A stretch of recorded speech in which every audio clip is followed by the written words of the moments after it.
शिवसेना प्रमुख आहेत. शिवसेना प्रमुखांची जागा घेण्याची प्रेरणा ही अमित शहाने एकनाथ शिंदेला दिली आणि त्याच्यामुळे या महाराष्ट्रामध्ये आणि या महाराष्ट्राचं प्रचंड नुकसान झालं.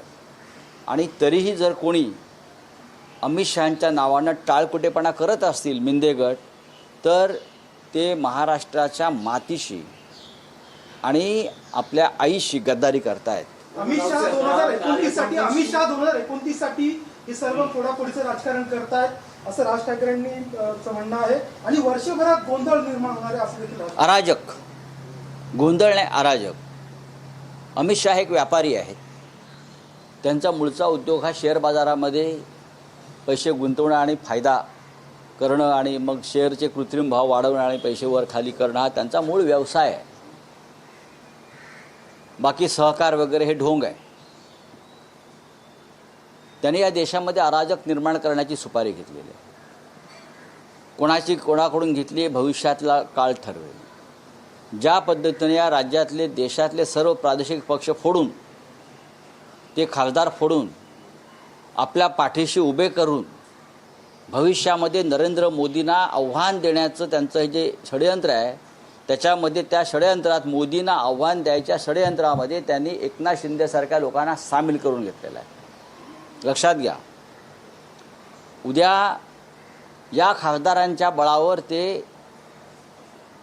मोदी यांच्या विरुद्ध एखादं बंड करू शकतात आणि त्याची तयारी आहे. राऊत साहेब, ज्या खासदारांनी एका आठवड्यात 2दा पक्ष बैठकांना अनुपस्थित राहिले, पक्षाच्या व्हीपचं त्यांनी उल्लंघन केलं, वेगळा गट स्थापन करण्याच्या तयारीत हे खासदार आहेत. या खासदारांच्या विरोधात शिवसैनिकांनी त्यांच्या मतदारसंघात आंदोलन केलं, जोडे मारले, यांचा उल्लेख गद्दार असा करण्यात आला, भाषणं झाली, आरोप प्रत्यारोप झाले. पण आता याच खासदारांची मनधरणी केली जाते. या खासदारांसाठी मातोश्रीचे दरवाजे उघडे असल्याचं म्हटलं जाते. असं कोण म्हणालं?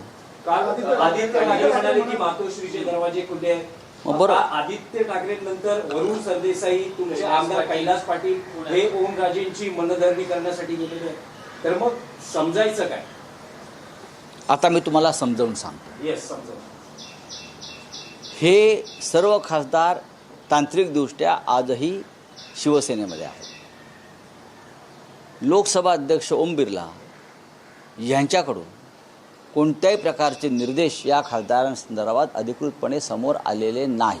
नंबर 2, ते ज्या गटात जाऊ इच्छितात असं सांगितलं जातं, त्या मिंदे गटाकडून सुद्धा हे 5, 6, 4 खासदार आमच्याकडे येणार आहेत अशा प्रकारचं कोणतंही वक्तव्य आलेलं नाही. या सर्व खासदारांनी आतापर्यंत आम्ही शिवसेना सोडलेली आहे असं जाहीर केलेलं नाही.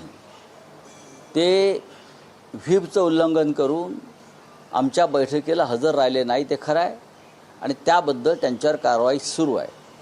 हा एक तांत्रिक मुद्दा आहे. काही खासदार अजूनही संपर्कात आहेत आमच्या. आता त्यांना त्यांच्या मतदारसंघात त्याला भीती वाटते, कारण लोकांचा रोष आहे.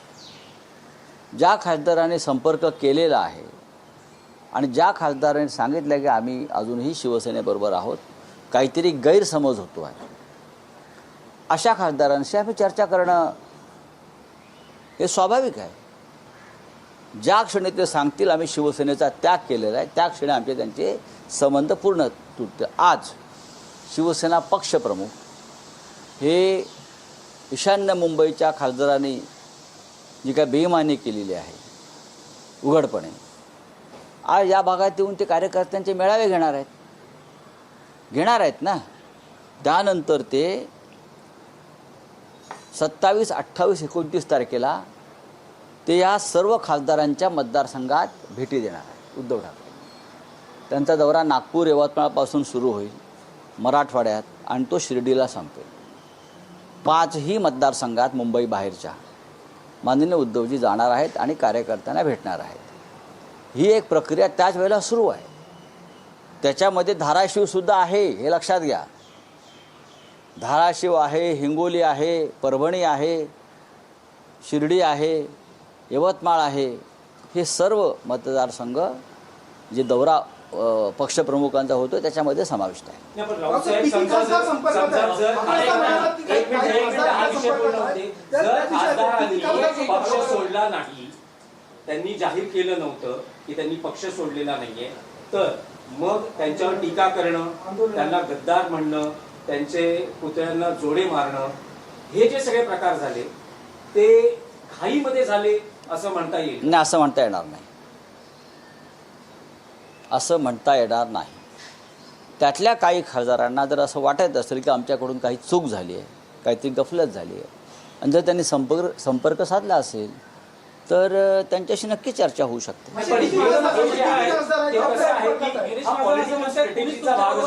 मग पॉलिटिकल स्ट्रॅटेजी काय फक्त इतरांनी करावी, आम्ही करू नये का? पॉलिटिकल स्ट्रॅटेजी, कारण 6च संख्याबळ आवश्यक आहे.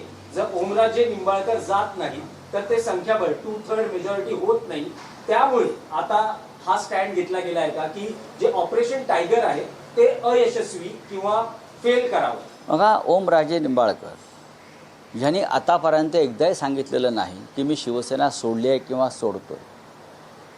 कालच त्यांचं मी वक्तव्य ऐकलं की ते असं म्हणतात की मी अद्याप शिंदे गटात जायचा निर्णय घेतलेलाच नाही. तर माझ्याविषयी बातम्या का प्रसिद्ध होत आहेत? त्यांचं असंही म्हणणं आहे की मी माझ्या वडिलांच्या खटल्यासंदर्भात व्यस्त राहिल्यामुळे मला काही वक्तव्य करता आली नाहीत. हे जर त्यांनी स्वतःहून वक्तव्य केलं असेल तर पक्ष म्हणून त्यांच्याशी जर चर्चा संवाद होत असेल तर ती करायला काहीच हरकत नाही. असे अजून एक खासदार आहेत की ज्यांच्याशी संवाद सुरू आहे. उल्लेख केला आहे की खासदार फुटण्यापूर्वी एक खासदार दिल्लीत आले होते आणि त्यांनी म्हटलं की साहेब सरकारशी जुळवून घ्या. जे आर्जव केलं गेलं तुम्हाला, तर ते काय अर्ज होतं आणि हा अर्जव करणारा खासदार नेमका कोण आहे? बघा की प्रत्येकाचा विषय येतो पैसा आणि निधी हे काय फुटण्याचं कारण असू शकत नाही. मग मधु दंडवते फुटले असते, मधु लिमये फुटले असते, मी त्यांना सांगितलं, जॉर्ज फर्नांडिस फुटले असते. तुम्ही जेव्हा आमच्याकडे उमेदवारी मागायला येता शिवसेनेकडे की मला निवडणूक लढायची आहे, तेव्हा तुम्हाला माहिती आहे की मी विरोधी पक्षात आहे. शिवसेना विरोधी पक्षात आहे आणि इथे संघर्ष आहे विरोधी पक्षामध्ये.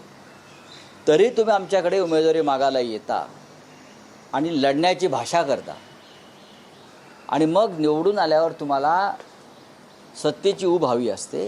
हे चुकीचे आहे म्हटलं.